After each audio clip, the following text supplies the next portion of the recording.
Hey, how's it going, everybody? It's your boy Haha Joker, man. And today we're going to be going over the final episode of season 1 of Solo Leveling, man. This is how you finish off a great anime, man. Very happy about it, bro. But let's go ahead and jump straight into it. Now, going off of our last video, man, obviously Jinwoo has gone against Icarus and won the fight.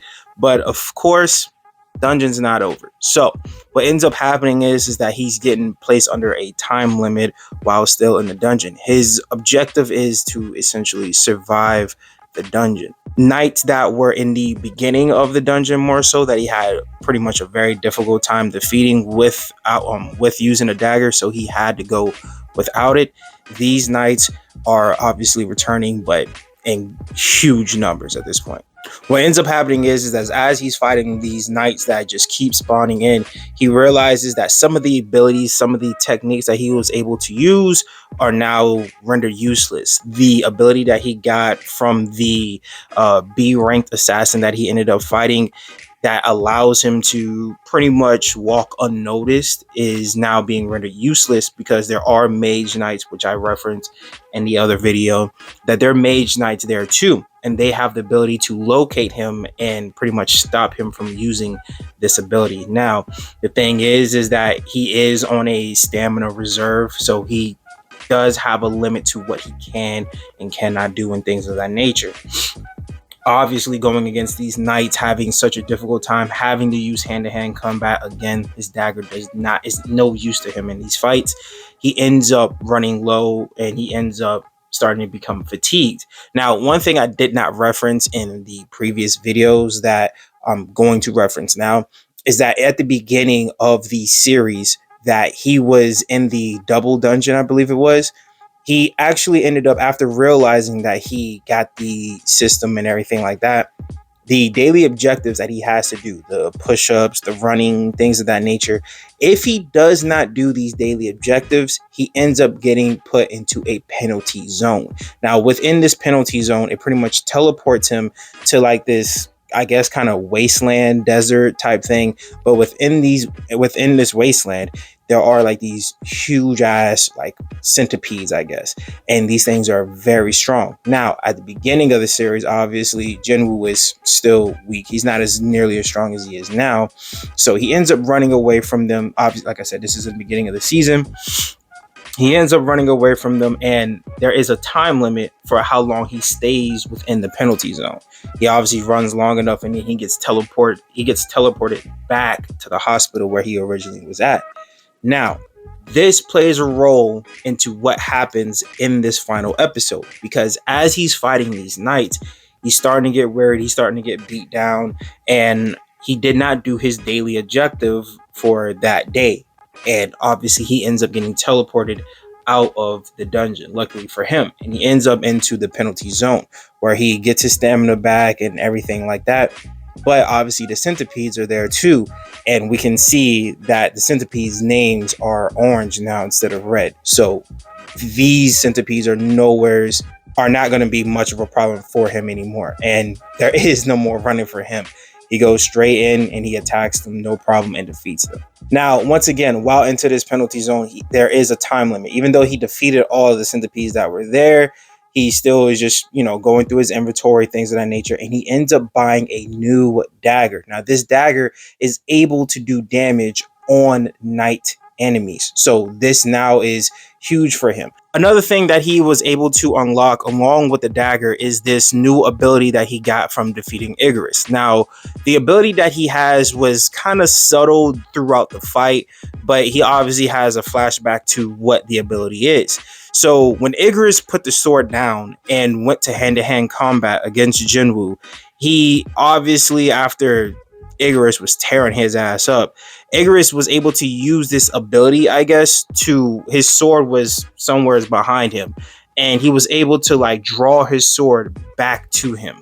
This is the ability that Jinwoo now has, but he can only use it against certain opponents. Like, he obviously can't pick up these huge centipedes or whatever the case is, but he can obviously use it with his dagger, and he can use it against certain enemies, I'm assuming close to his size, pretty much attack from distance now using this Icarus ability.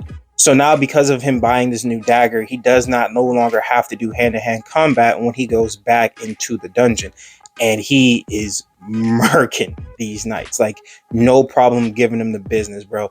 And realizes that he's not leveling up. He's not getting any XP really from defeating these knights. He then realizes that these mage knights are summoning more knights into the battlefield. So he has to defeat those mage knights instead of the regular knights. And that's what ends up happening. He ends up changing his trajectory of where he fights into fighting these mages and beating them, and obviously ending the rest of the raid dungeon. Now we get into the good part of this. So after now defeating this, I guess, second part to this dungeon, after obviously defeating Icarus, going into the second part and beating this now, he ends up realizing that, he's not really leaving yet, because the system has given him a not a job change, but it's allowing him to access another typing of sorts. As you guys know, Jinwoo is an assassin type, so that's what he's primarily based around. The system is recommending him this necromancing type, which again kind of defeats the purpose of his actual typing being an assassin. He's more of a close range fighter. Necromancers aren't really close range fighters. So to him, it's kind of offsetting to him. But either way, the system is recommending this to him, and he accepts it. And because of all of the leveling up that he's been doing and everything like that, he ends up jumping through, I guess there's tiers to the necromancing, and he ends up, I guess, I don't know if he jumped from the first one to the second one, or if he jumped all the way to the end. I'm not sure, but he has unlocked quite a bit for the necromancing that he does have. But now getting into his necromancing that he's able to do, we do see a scene where he is summoning up the defeated knights that were around him. And now he's able to do these certain things as far as having his ability to not fight dungeons alone anymore, since now he has his ability to pretty much bring back these knights. And these knights essentially are going to help him throughout maybe season 2 or whatever the case is, but he can have them with him. He can summon them at any point in time, things of that nature. But here's the thing. He ends up looking over at Icarus. Now, we don't know specifically how long something has to be, dead and gone before you can bring it back as far as using a necromancing. We're unsure of the timing wise, but we know for a fact that him bringing back Icarus is a possibility, because when he went over to Icarus, the system said that he was allowed to do it, but he had 3 attempts to do it. And Jinwoo obviously tried 2 times and it didn't work. And Jinwoo dropped this speech, man. I felt this speech. I felt this. You know what I'm saying? I felt this speech for real. But obviously, after he gave that speech, man, he brought Icarus back into his, I guess, his army now. And man, it looks so dope to see him come back. Like his entry when he first fought Jinwoo, I fuck with how he came into the scene. You know what I'm saying? But him being brought back to life, how his cape came out, everything like that, it was so good. You know what I mean? And the fact Icarus walked right by him, turned around and kneeled along with the rest of the knights kneeling. It's great. You know what I'm saying? It's really dope how they finished off this episode, ending season 1. Now, here's the other thing I will say. There's other things going on outside of Jinwoo's life, outside of his story, really. Fact of the matter is that one of these top, I'm assuming is one of the top level guilds, has a lot of S-ranked hunters in it and things of that nature. They're on their way to an island. Now, I don't know how much I referenced this in my last video going over solo leveling, but the beginning of solo leveling, like the actual beginning of it in season 1, we do see hunters fighting on this island against these huge ass ants. You know what I'm saying? And they were there for a reason. And things happened on that island that these guys never forgot. Left scars on them, so on and so forth. I'm assuming, because they did, talk about it in the final episode of season 1, I'd assume that they were going back to the island and there's something going on onto this island. We're not sure what it is, but the fact that they're all going back again, it means something's going to happen. So hopefully season 2 will dive a little bit deeper into their stories, because it seems like they're going to play a big role within solo leveling. So hopefully we see a lot more of that. But as it is, yes, I'm still out of 4.5 out of 5. You know what I'm saying? Somewhere's in that area.